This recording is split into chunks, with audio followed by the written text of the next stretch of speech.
Welcome back to your sixth and final module of Solution Focused Trifecta, a guide to being solution focused. I'm Joe George. Let's get started. You made it.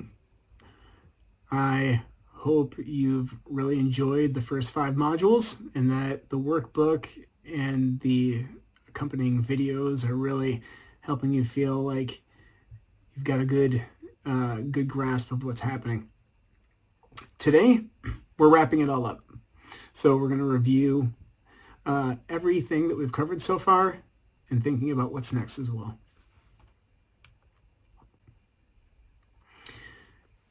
Three tenets, 3 skills, 3 segments, solution-focused trifecta. Learn it, live it, love it. And to make it all work, you have to get whatever self-check you use. For me, obviously, it's Halo. Solution-focused looking, solution-focused listening, marrying together to get solution-focused language. Today, as I said, we're putting it all together. It all starts with Halo. How are you? Assess and act upon it. Look and listen. Okay. And the assess and act upon it, I didn't stress this enough in the first module. When you do your assessment, what works for you to help yourself get in the groove that you need to help people?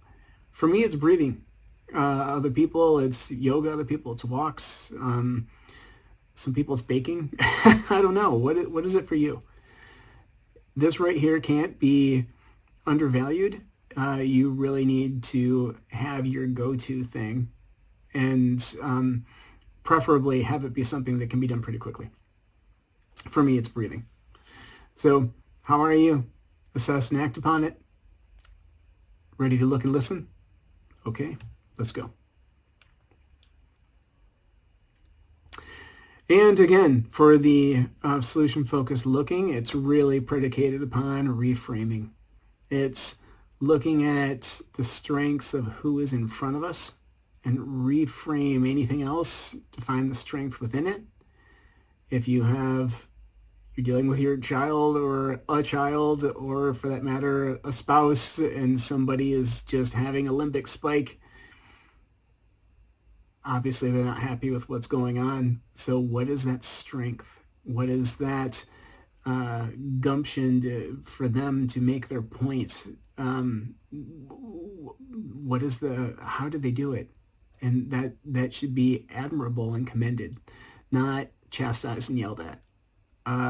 So you deal with those people differently is the point.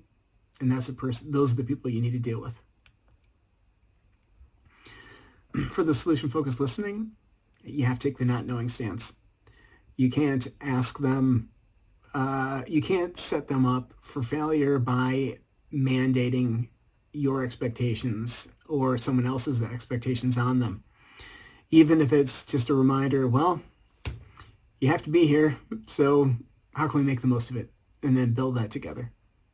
You can still take the not knowing stance in that way. Then listen, select, and build. And again, like we've talked about with the scaling, the number or the item selected, if it's like a felt cartoon character, the thing selected isn't that important. Don't argue about what they chose, not matching what they say. Explore, be curious, and find out what does it mean to them to be at that number or at that smiley face, and then figure out what's going on that keep them there rather than be one step lower. What are the successes they've had to put them there that can be leveraged? What are the incidents when the problem, or the exceptions when the problem isn't there? What are they doing instead? Find that out so you can build upon it. And again, the miracle question, tomorrow question, I cheat and use both.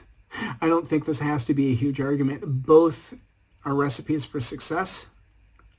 I do use the miracle question, and I occasionally use the tomorrow question. The whole point is to help you help them imagine a world without the challenge and help them build that. These are both springboards to that place. DAP 360, descriptions, actions, people. If you're rolling around in the descriptions and the actions, generally the people pop up. You find out who they are if you don't already know. If you don't already know, sometimes just ask. And then ask what what that person or those people would see and build around that. This is the typical path that most people will follow until they master this. For those of you who like to say, oh, I'm going to supplement and I'll take the parts that I like.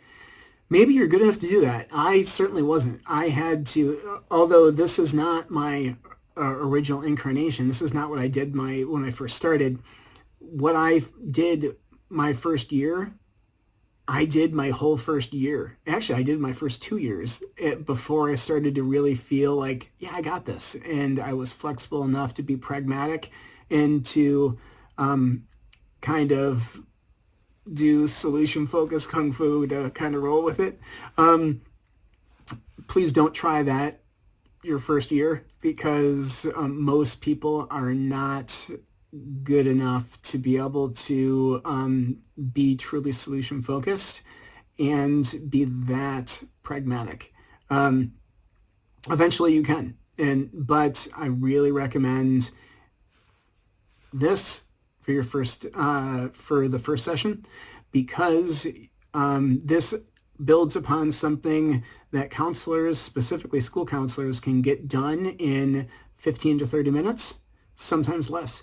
And the beauty of it is the reason why you don't need to start with the what works like a lot of therapists might, specifically those in the U.S. who follow the original branch of the family tree, is because you're a person who's already going to know a lot about them. You don't have to worry about building that relationship when they walk in the door. So you have things that you can literally start off with. What are your best hopes for meeting today? Say, nice to see you. Don't say, how are you? Because then, again, you go in that tangential area sometimes. If you start off, nice to see you. What are your best hopes for talking today? Help them narrow down that best hope. Then follow the path that we've been talking about. Second session on, this is a typical path that will work for you. You can go for, start off with, good to see you. What's been better since we last talked? Start writing. Then, so just to review, what are your best hopes for meeting now? And usually, if it's a follow-up meeting, usually you're going to be probing the last scale, the last issue, the last everything. If it's something new, if you haven't seen them in a while, then you can decide. But then still segue over to the preferred future, get a picture of that, and then what's next? There is a variation as well that you could go from what works, best hope, preferred future, back to what works, over to what's next. But still, you're going to have basically the same starting point for sessions 2 and on, with starting with what works. Now, time for that quiz. I'm sure you'll rock it. Look through your workbook if you're worried. It is longer. This is the longest. It's an accumulation of all the content and all the materials. And afterward, keep building. Use those solution-focused skills that you've started to master. And then you get to decide if you want to go on and do level 1B, which will be exclusively practice in small groups. And as I do need to have groups of 3, and have the smallest group be 6 people, although I'll have different calendar times that you can choose on the website, just know that we can make it work together, and we're going to keep building it together. If you do both this module series and level 1B, you'll get a certificate. And there will be future modules that will be unleashed with a level 2 and a level 3. but those haven't launched yet. In the meantime, keep doing good, keep doing well. The people in your life need you. You're wonderful, and I appreciate your time. Thank you very much.